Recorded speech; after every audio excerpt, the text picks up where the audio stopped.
Hey everyone, today the coffee is McDonald's French Vanilla.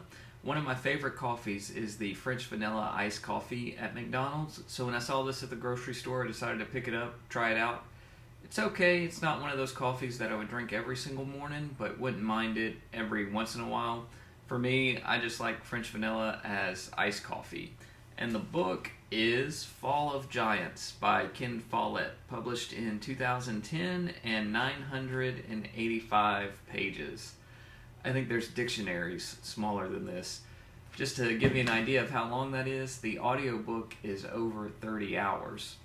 Before I get into the book, let me talk a little bit about the author. In my opinion, Ken Follett is one of the greatest historical fiction writers of all time. Every book of his that I've read, I've enjoyed. I would say his most popular book is probably Pillars of the Earth, which is another good-sized book like this. In many interviews that I've seen, he compared writing Pillars of the Earth and this book to writing a marathon versus writing a sprint like some of his other books. And I think that's something that can be used in historical fiction as a genre. You either have books that cover a very brief period of history, like just a couple of days, or you get books like this that cover over a decade. This book starts in 1911 and goes through 1924. And this is book one of a trilogy that covers the entire 20th century. This book primarily covers World War I, book 2 covers World War II, and book 3, the Cold War. So there's 5 families in this book. You have a Welsh coal mining family, the English family that owns the coal mine, a wealthy American family whose son is an aide to Woodrow Wilson, 2 Russian brothers that are trying to immigrate to the United States, and a German diplomat who's actually a spy. So you get an international view of the early 20th century and World War I, and you also get the perspective from different social classes of the early 20th century. At times it seems like you got almost 5 different stories going on at the same time, but all the characters end up crossing paths with each other. And what's interesting, the next generation of characters end up crossing paths in the next books. 2 things that really stuck out in this book for me that I still remember because I read this several years ago was a couple of scenes toward the end of the novel. The first was, I think it was Maud. She was reading a newspaper in Germany in 1923.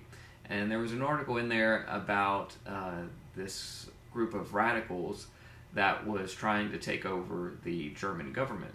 The leader of the group was a man named Adolf Hitler, who was arrested and put in prison. So after reading the article, Maud puts the paper down and says, "Oh, I'm glad that's over with." And we all know what happens later on. The second scene is actually the very last scene in the book. And I think it was the best way he could end the book. It's 2 characters that at the very beginning of the book are on 2 totally different social classes. But in this very last scene, they're equals, I guess you could say. But I don't want to spoil it, so you'll have to read to find out. It's a very good book, but I think you have to have some interest in history for it, because it's so long and it goes into a lot of detail on some of the issues. If you like to read, I think you'll still enjoy the book, but if you're a history buff, I think you'll enjoy it even more. And since it is so long, when I was reading it, there was times I just put a bookmark in it, put it away for a bit, maybe read a smaller book, then come back to this book. I used the audiobook a lot for this book because it was so long, but it's definitely worth it, especially if you like history. So I hope you enjoy the book. Appreciate it if you could subscribe and like the video. I'll be trying to come out with another video within the next 2 weeks, and we'll see you then.